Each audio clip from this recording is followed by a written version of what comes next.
yo, para kaum warga plus 62 yang sibuk daftar program prakerja tapi sampai sekarang belum berhasil. Alamak C, senasiblah kita. Semua negara di dunia satu suara menyatakan bahwa negara kita Republik Indonesia ini adalah negara yang kaya akan alamnya. Negara kita yang sangat kaya ini selalu menjadi primadona rebutan negara-negara lain.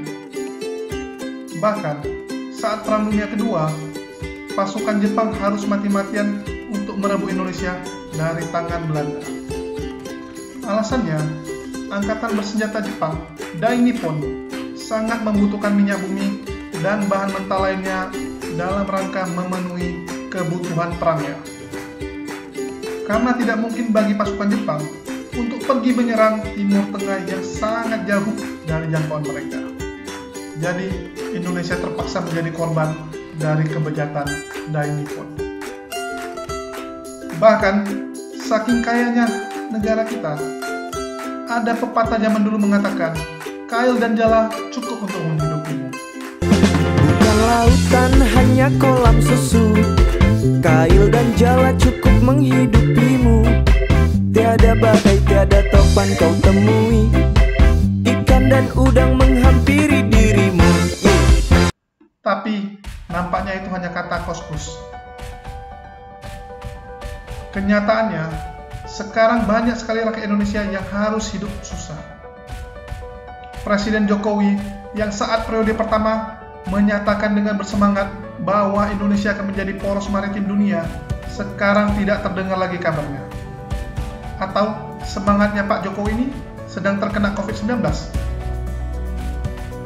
Indonesia, negeri kepulauan dengan 2/3 luas lautan, lebih besar daripada daratannya. Dengan garis pantai terpanjang di dunia, membentang sepanjang 95.200 km. Tapi, nelayan kita hidup dengan tidak layak.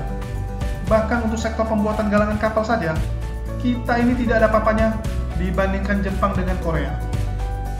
Sudah seharusnya, kalau pemerintah benar-benar fokus dengan sektor maritim, industri galangan kapal harus menjadi prioritas utama untuk menyediakan kapal-kapal yang lebih terjangkau bagi nelayan kita. Nelayan kita dari dulu ukuran kapalnya hanya segitu saja. Cuma bisa melaut seadanya. Mau itu dari zaman kakek buyutnya hingga cucunya, tidak ada perubahan.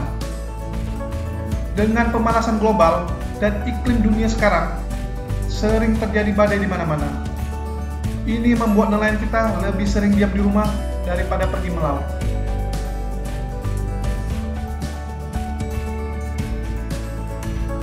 Nelayan begitu susah untuk mengakses permodalan dari lembaga keuangan. Saat ada nelayan hendak membeli kapal baru, Gak kesampaian. perbankan selalu menolak apabila nelayan tersebut tidak bisa memberikan jaminan dalam bentuk tanah ataupun bangunan.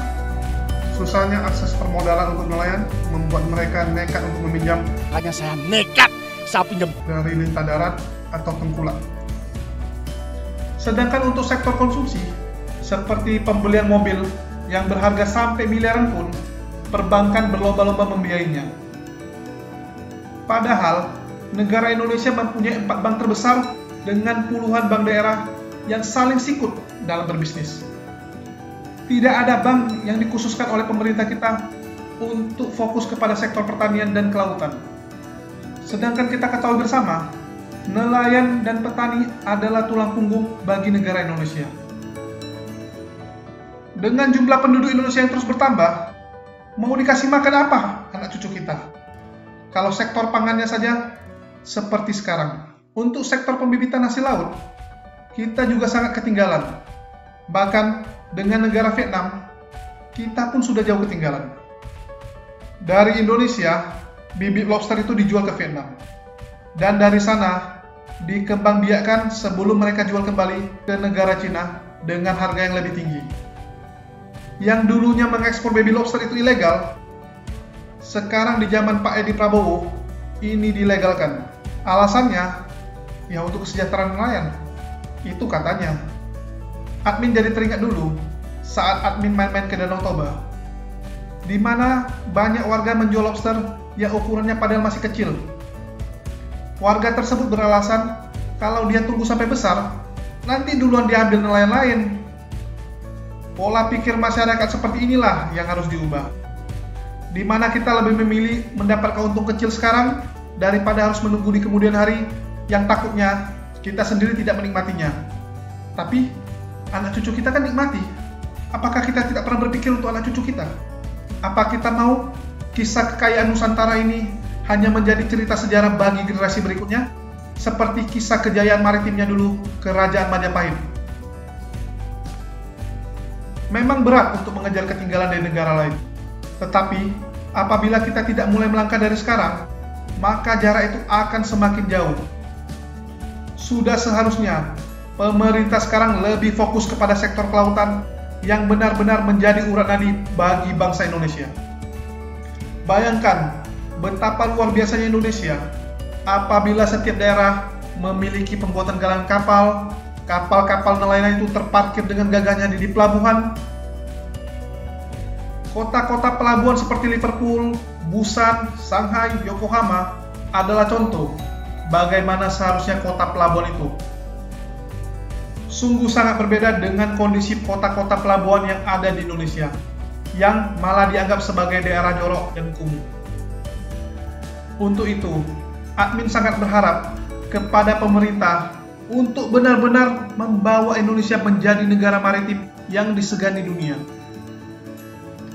Pemerintah harusnya ikut campur dalam membuat pasar dan mengajak para stakeholder untuk dapat terlibat.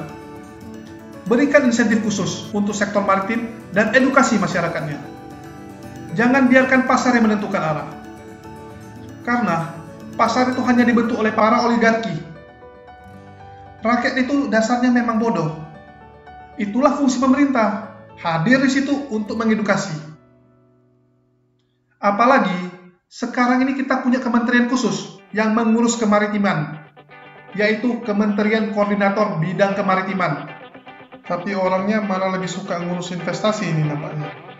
Karena pada periode pertamanya Pak Jokowi dulu, dia fokusnya ke investasi ini. Nampaknya terpaksa ditambahin sekarang namanya jadi Kementerian Maritim dan Investasi. Akhir kata, semoga di sisa waktu periode Pak Jokowi ini, Pak Jokowi akan benar-benar menuntaskan janjinya untuk membawa Indonesia menjadi negara maritim dunia. Bukan lautan, hanya kolam susu, katanya. Tapi kata kakekku, hanya orang-orang kaya yang bisa minum susu. Kail dan jala cukup menghidupimu, katanya. Tapi kata kakekku, ikan-ikan kita dicuri oleh banyak negara. Tiada badai, tiada topan kau temui, katanya. Tapi kenapa ayahku tertiup angin ke Malaysia? Ikan dan udang menghampiri dirimu, katanya. Tapi kata kakek, awas, ada udang di balik batu. Orang bilang tanah kita tanah surga. Tongkat kayu dan batu jadi tanaman, katanya. Tapi kata dokter Intel, belum semua rakyatnya sejahtera. Banyak pejabat yang menjual kayu dan batu untuk membangun surganya sendiri.